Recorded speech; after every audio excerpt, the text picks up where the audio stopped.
Selam dostlarım. Çiftliğimizin tadilatı son hızıyla devam ediyor. Birinci partta sizlere dış alanı tanıtmıştık. İçerinin harabe şeklini göstermiştik. Dışarıları yarım bıraktık. Sadece alanımızı açtık, kullanacağımız alanı ve içeriye oturma alanımızı tasarlamaya başladık. Bunu ilk defa izleyenler için şuraya hemen bir link bıraktım. İlk parti izleyin, sonra bu videoyu izleyin.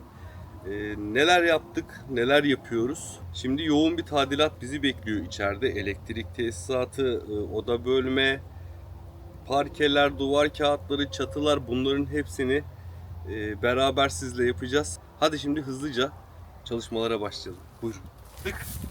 Şimdi bu evde foseptik çukuru yoktu arkadaşlar. Bir foseptik çukuru açtık. 2 metre boyunda. Onun etrafında piriketlerle döndük. Şimdi kenarlarını dolduracağız. Yukarıdan boru indireceğiz aşağıya 2,5 metre, 3 metre.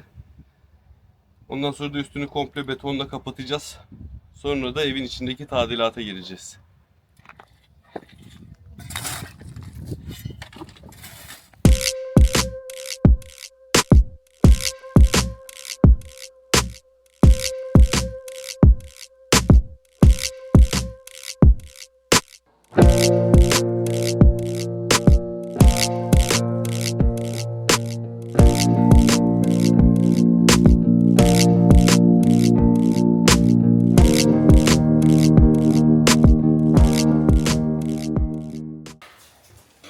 Bak kesme kolay yapıyor. Bak.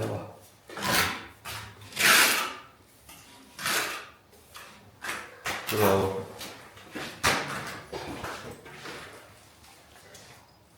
Arkadaşlar Kayhan bizim arkadaşımız. Usta falan tutmadık. İşçilik almıyor yani. Hayır hasanat işi.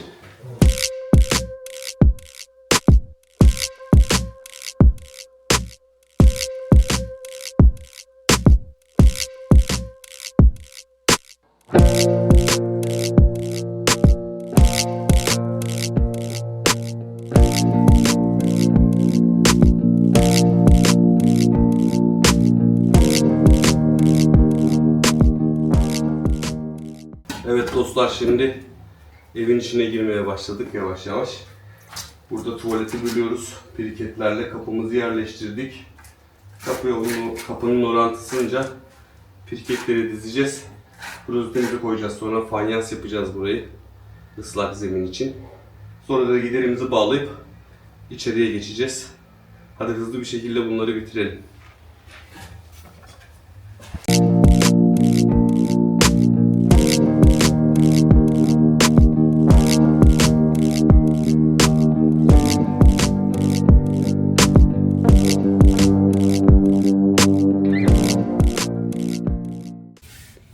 Kolay gelsin Kerem Bey.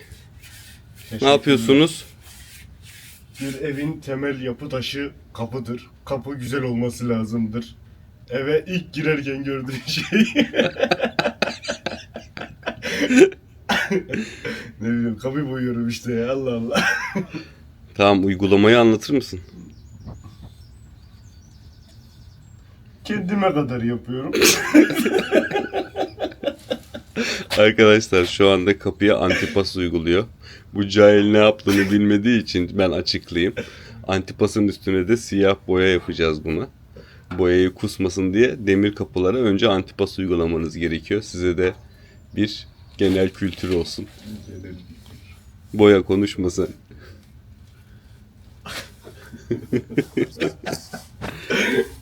Gelmiş burada diyor ki yok kapı yapı taşıymış bilmem neymiş. Ben bunu yanıma çırak aldığımdan beri hiçbir şey öğretemedim. Orada duvar yapıyoruz, sıva yapıyoruz, hiç üstüne koymuyor. Yapıyor ama ne yaptığını bilmiyor. Yani ben yap diyorum, yapıyor. Olayı bu. Bir yandan da ahır ve içerinin elektrik tesisatını döşüyor arkadaşlar. Yani işçilik olarak verdiğimiz tek para elektrik tesisatı. Onda da şey değişecekti. Sigortanın falan değişmesi lazımdı. Yoksa onu da yapacaktık. Onu bilmiyorum yani, kesin çarpılırım diye ona işçilik ödemek zorunda kaldık. Geri bütün işçiliğini biz beraber yapıyoruz Kerem'le.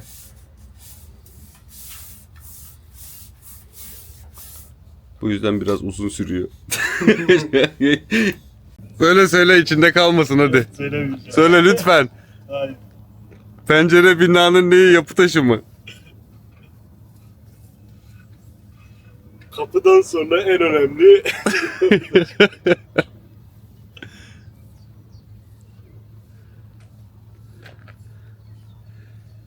Burada bir pencere, altta bir kapı. Bu pencerelerin hepsini şimdi antipaslayıp griye boyayacağız. Bahçeden çıkan pislikleri buraya atıyorum. Sonra kepçe çağırıp burayı da temizleteceğiz. Bu arada evimize gider işini tamamladık. Foseptik çukurumuzu açtık. Duvarlarını ördük. Eve bir hat taşıdık. Buralar sıvanacak, güzelleşecek.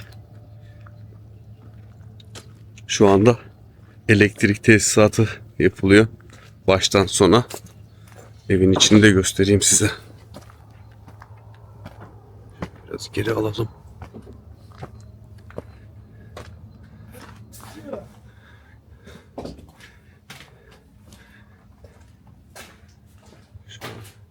Her yer ana kablolarla dolu. Bu elektrik işi bittikten sonra hemen duvarlara başlıyoruz. Duvarlara alçıpan yapıp kağıtlarımızı koyacağız.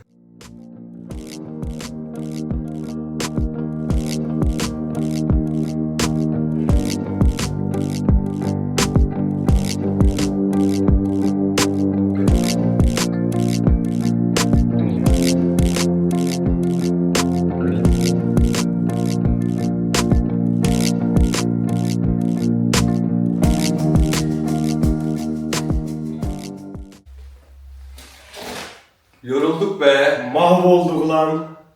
Yorulduk valla ama güzel oluyor. Anca eve benzemeye başladı. Şimdi buralar bu şekilde kaplandı. Yani düzlemek için aslında bu yaptıklarımız.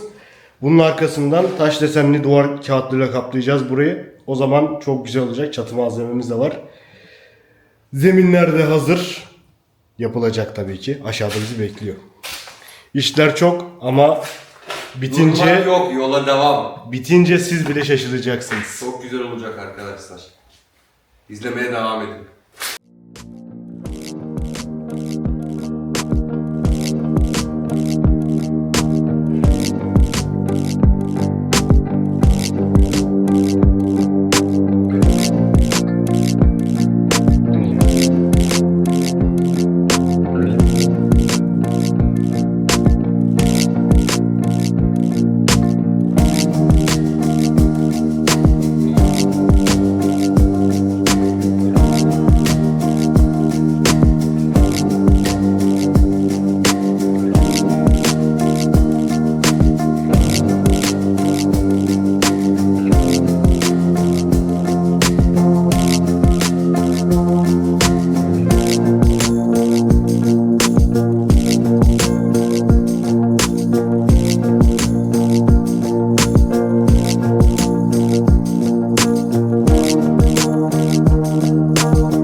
Kaçıncı gündeyiz? Çokuncu gündeyiz bilmiyorum. Yani 10 gün diyebiliriz. 10. gündeyiz diyebiliriz. Duvarlar bitti. Dün akşam duvarları bitirdikten sonra saat 9 gibi çok da yorulmamıştık. Çatıya başlayalım dedik. Kerem çünkü ben öğlene kadar uyuyacağım, geceye kadar çalışalım dedi. Tamam dedim. Çatıya başladık. Çatıyı herhalde şu ana kadar en yoran şey oydu bizi. Tellerle bağladık, olmadı. En son çıta fikri aklımıza geldi. Yanlardan çıtayla bağladık. En azından şu anda güzel duruyor. Şimdi ikinci kısma geçeceğiz. Buradaki boşluğu da bağladığımız zaman evin çatısı da bitmiş olacak. Sonra buranın laminat parke kısmına geçiyoruz. Ve en son tuvaletin fayansını yapacağız. Ve burası oturulabilir hale gelecek. Sonra kurtların alanına geçeceğiz. Hadi devam.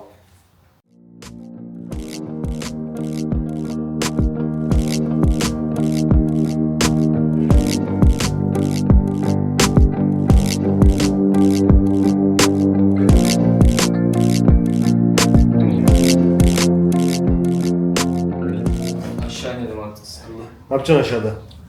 Ne yapacağız aşağıda bilmiyorum. Sen söyleyeceksin, onu yapacağım. Ne yaptık bugün burada? Bana soru sorma, ben kaç atıyorum? Benim klostrofobim var lan. Neyin var? Klostrofobim. Kapalı alan korkusu. Oha. Oğlum çok güzel lan. Bir daha yapsana. Teknolojiye bakalım. Bunu gördük. Bitti. Çatı bitti arkadaşlar. Biz de bittik. Of. Devam. Daha iş bitmedi ama çatı sadece bitti. Şöyle genel bir bakalım yukarılara.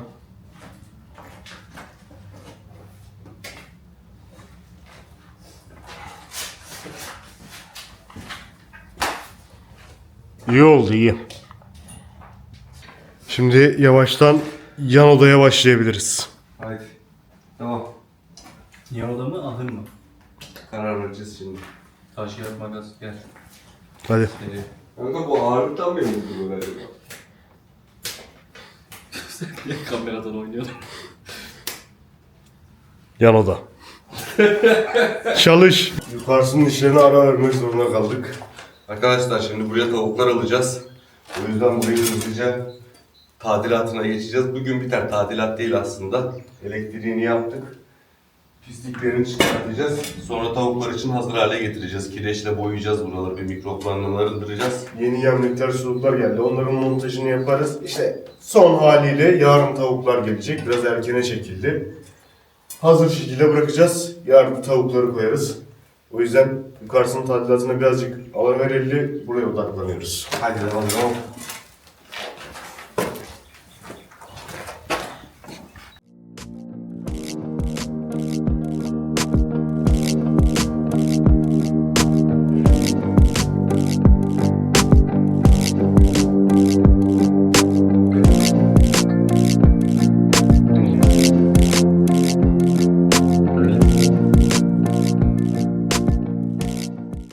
Dostlar, bu bölümü tertemiz yaptık. Tavuklara tamamen hazırlar. Telleri kapattık. Buradan faredir, gelinciktir bir şey girmemesi lazım. Hepsi sağlam şekilde oldu. Onun haricinde zaten ışıklandırmayı yapmıştık. Hatta açalım ışıklandırma sisteminde lambalarımızı.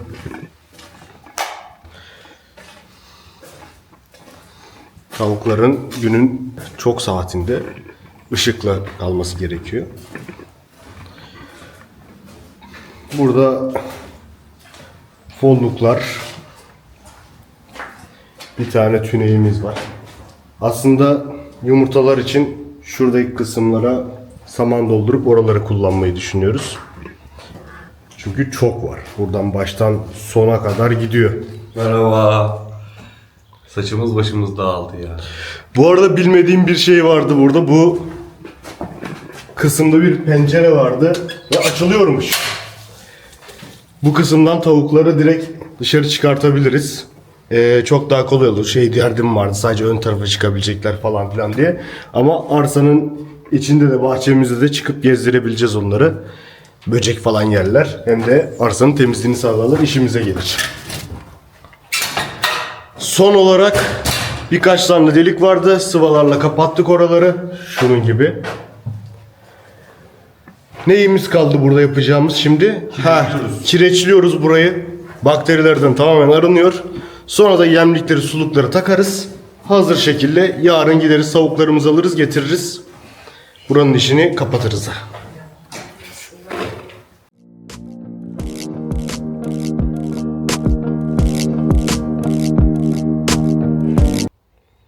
Evet, şimdi son durum, ya aslında son durum değil. Bu yemlikleri bağladık bu şekilde. Direkt yem vereceğimiz zaman da buradan açılıyor. Şu an elimde kamera var. Buradan dolduruyoruz. 5 kiloluk alıyorlar. Bunu duruma göre telini 2 kat yapabilirim. 5 kilo kalır gibi mi geliyor? Boyunu da tavuklara göre tekrar ayarlayacağım. 1, 2, 3, 4, 5 tane yemliğimiz var. Bunları başlangıçta 60 tavuk olacak şeklinde düşünüyorum. Yeterli olacaktır. Suluklarımız bu şekilde. Aynı hamsterların suluklarına benziyor. Buradan pıt pıt pıt vuracaklar ve su içecekler. Buraya bidon bağlayacağım.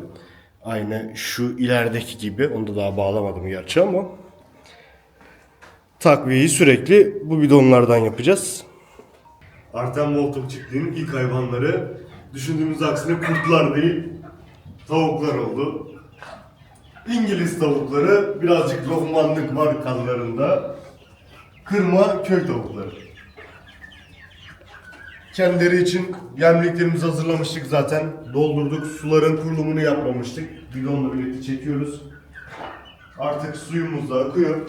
Buradan bu şekilde içebiliyorlar.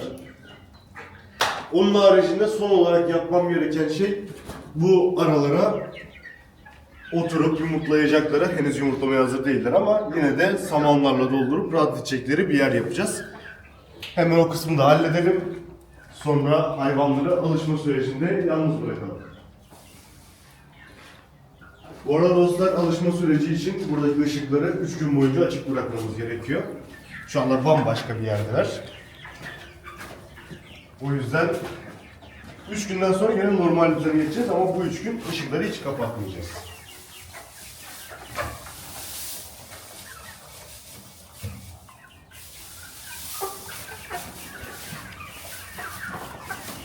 Sanırım şu yeterli olacaktır bu hayvanlar için.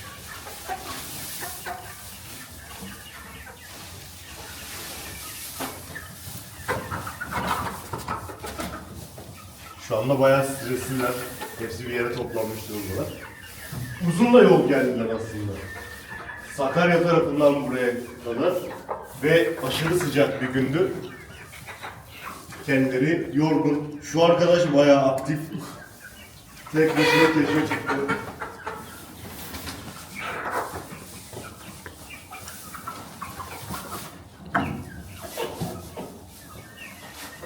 Ev bitti. Son aşamadayız. Son 2 aşamamız kaldı.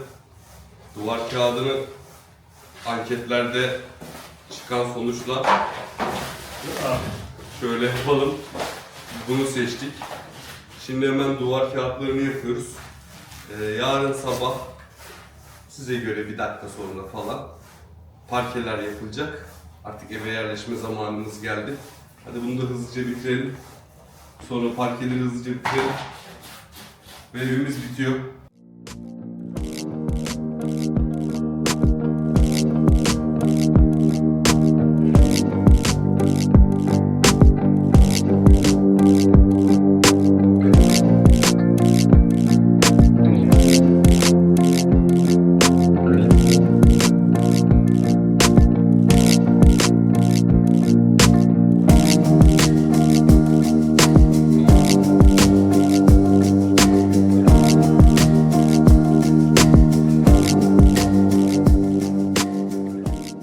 Ve bitti arkadaşlar. Oturacak hale getirdik. Sonunda çok yorulduk. 17 gündür yoğun bir tempoyla burada çalışmalarımızı yapıyoruz ve ilk defa evimin içinde oturabiliyorum. Evimizin içinde oturabiliyoruz. Ama mahvolduk. Çok yoruldum arkadaşlar. Saçım döküldü. Saçını kesti. Kel Düşündük, kaldı şeklimiz değişti. Biraz zayıfladık falan. İyi kilo verdim. İyi kilo verdik, evet. Burada yaptırdığımız tek işçilik elektrik tesisatı. Her şeyi kardeşimle beraber yaptık. Aynen, bu parkta tek o. Yani oldu da biz çok beğendik. İnşallah siz de beğenmişsinizdir. Zaten Instagram'da arkadaşlarla sürekli iletişimdeydik. Onların istediği şekilde de yaptık. Anketler düzenledik. Anketler, hikayeler. Hikayeler. Hep beraber yaptık bu Bu süreci. direklerin boya rengine bile beraber karar verdik aslında. O yüzden burada izleyenler Instagram'ı bilmiyorsa hemen şuraya köşeye bir yere de Instagram koyalım. Instagram'a da bekleriz. Şurada bak. Artem Wolf. Oradaymış. Bundan sonraki videomuzda da şey yaparız. Bir maliyet, ne harcadık, ne yaptık diye. Eğer böyle bir köye göç projesi olan insanlara da öncü olmuş oluruz. Ev maliyetini, yani bir metruk harabe haldeki bir evi tadil etmek kaç paraya mal oldu bize? Onları böyle tek tek madde madde yazarak onu da anlatırız. Bir dahaki Tamam. videomuz böyle olsun. Evet dostlar, evin içi de genel hatlarıyla bu şekilde. Yani genel olarak bitti diyebiliriz. Sadece küçük işler kaldı. İşte dolaplar gelecek, televizyon gelecek, mutfak takımı vesaire vesaire. Sonuç olarak şu anda içinde oturulabilir bir duruma geldi. Bundan sonraki planımız nedir?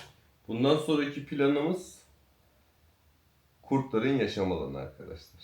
Aynen. Kendi yaşam alanımız olduğuna göre artık kurtlara odaklanabiliriz. Zaten sürprizden de birazcık bahsedeyim. Kurt sayısı artıyor. Daha çok alan, daha çok gezilecek yer, daha çok oyun yeri yapılması lazım. En son videoda Part 1'de zaten bahsetmiştik. Kurtların alanı birazcık şu sistemde olacaktı. Maymunları Cehennemi 1'deki kafes sistemi vardı ya. Hepsinin avluya çıktıkları bir alan. Aynı ona benzer şekilde olacak, planlarımız o yönde. Kendi uyudukları bir yer olacak tellerde. Onun haricinde biz buradayken saldığımız geniş bir yerde oynayabilecekleri bir alan olacak. Yaklaşık 4 gün sonra falan o alanın yapımı başlayacak. Bayağı büyük bir yer olacak. Şu anki alanlarının 4 katı falan büyüklüğünde olacak. İstedikleri gibi koşup oynayabilecekleri bir alan olacak. Bu alanın dış tasarımı çok yorumu açık değil. Mecbur o şekilde yapacak. Alanın yettiği kadar yapılacak. Ama iç tasarımı işte yok. Oyun oynayabilecekleri parkurlar olabilir. Farklı uluma rampası olabilir. Şu anki alandan daha güzel şekilde. Yine in tasarımları olabilir. Ya da sizin aklınıza başka bir şey geliyorsa yorumlara yazmayı unutmayın ki biz de alanı bitirmeden bu çalışmaları ekleyelim. Burada da videoyu kapatalım. Kapatalım. Bir dahaki videoda görüşmek üzere. Kendinize iyi bakın. Görüşmek üzere. Allah'a ısmarladık.